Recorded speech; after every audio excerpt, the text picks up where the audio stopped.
কেউ যদি 10,000 পাউন্ডস তোমার কাছ থেকে চুরি করে সেই 10,000 পাউন্ডস দিয়ে একটা গাড়ি কিনে, তুমি কি সেই গাড়িটা নিয়ে নিতে পারবা? Let's find out.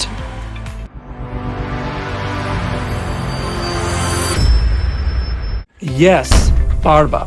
এই প্রসেসটাকে প্রপার্টি ল অ্যান্ড ট্রাস্ট লতে বলে হচ্ছে ট্রেসিং।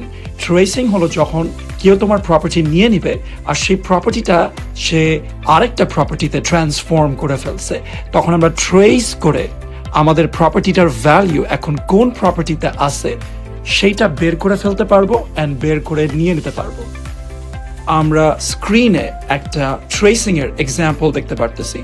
একটা টাইম লাইন দেওয়া, টাইম লাইনটার একদম শুরুতে উপরে যে পার্সনটা ওটা একটা বেনিফিশিয়ারি আর নিচে যে পার্সনটা ওটা একটা ট্রাস্টি।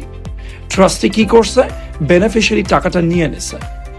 এখন ট্রাস্টি এর কাছে বেনিফিশিয়ারি এর টাকা, তারপর ট্রাস্টি সেই টাকাটা দিয়ে একটা গাড়ি কিনল।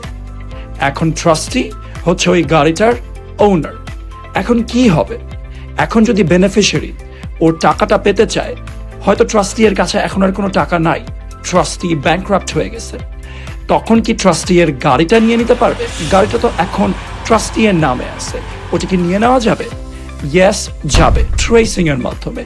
বেনিফিশিয়ারি দেখবে যে ওর টাকাটা কোথায় গেছে, ও যদি ট্রেস করে খুঁজে বের করার চেষ্টা করে, ও দেখবে যে ওর টাকাটা প্রথমে ট্রাস্টি এর কাছে গেছে, ট্রাস্টি দেন সেই টাকাটা দিয়ে গাড়িটা কিনছে, তাই ওর ট্রাস্ট প্রপার্টি ওই টাকাটা সেটার ভ্যালিউ এখন ওই গাড়িটার ভিতরে, তাই ও গাড়িটা নিয়ে নিতে পারবে। এতটাই সিম্পল হচ্ছে ট্রেসিং।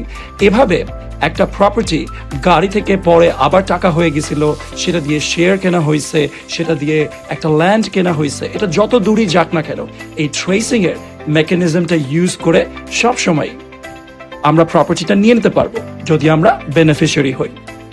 এখন যদি একটা পার্সন তার ক্রেডিট কার্ড দিয়ে লোনে একটা গাড়ি কিনে, তারপর সে তোমার কাছ থেকে 10,000 পাউন্ডস চুরি করে নেয় আর সেই টাকাটা ব্যাংককে দিয়ে দেয় লোন রিপে করার জন্য, এখন কি তুমি পারবা ওর গাড়িটা নিয়ে নিতে? ইয়েস, এখনো পারবা। এটাকেই ব্যাকওয়ার্ড ট্রেসিং বলে। কেন এটাকে ব্যাকওয়ার্ড ট্রেসিং বলে? দেখো, টাইম লাইনটা কিন্তু এখন স্লাইটলি চেঞ্জ হয়ে গেছে। এখন সবচেয়ে শুরুতে কি হচ্ছে? ট্রাস্টি তার ক্রেডিট কার্ড দিয়ে একটা গাড়ি কিনতেছে, এখন সেই গাড়িটার ওনার। তারপর সে হচ্ছে বেনিফিশিয়ারির টাকাটা চুরি করে নিছে, তারপর সেই টাকাটা সে ব্যাংককে দিয়ে দিছে।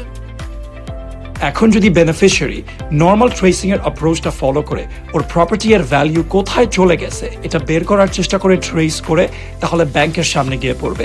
আর ব্যাংক যদি ডিসঅনেস্টলি অ্যাসিস্ট না করে থাকে ট্রাস্টিকে, ওর আনকনশনেবলি রিসিভ না করে থাকে, তাহলে থার্ড পার্টি হিসেবে কোনোই লায়াবিলিটি থাকবে না। ব্যাংক কিন্তু এখানে ওই টাকাটা বেনিফিশিয়ারিকে দিতে বাধ্য না। তখন বেনিফিশিয়ারির অনলি অপশন হচ্ছে পাস্টে চলে যেতে হবে, ব্যাকওয়ার্ড ইন টাইমে যেতে হবে। দেখতে হবে যে আগে কোন প্রপার্টিটা কিনছিল আর সেই প্রপার্টিটা রিপে করার জন্যই কি ট্রাস্ট প্রপার্টি চুরি করা হয়েছিল নাকি না। যদি এই কানেকশনটা ও দেখাতে পারে, তাহলে ব্যাকওয়ার্ড ইন টাইমে গিয়ে ও ট্রেস করে প্রপার্টিটা নিয়ে নিতে পারবে, যেটা ডিফারেন্ট কিন্তু নর্মাল ট্রেসিং থেকে। নর্মাল ট্রেসিং এ কিন্তু টাইম লাইনটাতে সামনের দিকে আগায় যাওয়া হয়, যে ট্রাস্ট প্রপার্টিটা নিয়ে নিল ট্রাস্টি অ্যান্ড সেটা দিয়ে কি কিনলো। ওখানে কিন্তু কানেকশনটা অনেক ইজি বের করা বা বোঝা, যে ট্রাস্ট প্রপার্টি ছিল এটা, এটা এখন আরেকটা প্রপার্টি হয়ে গেছে। বাট ব্যাকওয়ার্ড ট্রেসিং এ কিন্তু সেটা হচ্ছে না, আগেই প্রপার্টি কিনে ফেলা হয়েছে, তারপরে ট্রাস্ট প্রপার্টিটা নিয়ে নিছে তোমার বেনিফিশিয়ারির কাছ থেকে ট্রাস্টি, অ্যান্ড দেন সেটা দিয়ে রিপে করছে। তাই সিচুয়েশনটা কমপ্লিকেটেড, নেভারদ্যালেস ল এটাকে স্টিল অ্যালাউ করে। এই জন্য এটাকে ব্যাকওয়ার্ড ট্রেসিং বলে, কারণ আমরা টাইম লাইনে পাস্টের দিকে যাচ্ছি। তাই তাহলে ট্রেসিং আর ব্যাকওয়ার্ড ট্রেসিং এর মধ্যে এটাই ডিফারেন্স। আমরা একটা টাইম লাইন ইমাজিন করব, বেনিফিশিয়ারি যদি সামনের দিকে আগায় যায় ট্রেস করে ওর প্রপার্টি বের করতে, ওইটা নর্মাল ট্রেসিং। আর যদি পাস্টে চলে যায় ট্রেস করে ওর প্রপার্টি বের করতে, তাহলে ওইটা ব্যাকওয়ার্ড ট্রেসিং। আমরা ফিউচারে ডিসকাস করব কেন কোর্ট খুব সহজে ট্রেসিং অ্যালাউ করে, বাট ব্যাকওয়ার্ড ট্রেসিং এর বেলাতে অনেক বেশি কেয়ারফুল।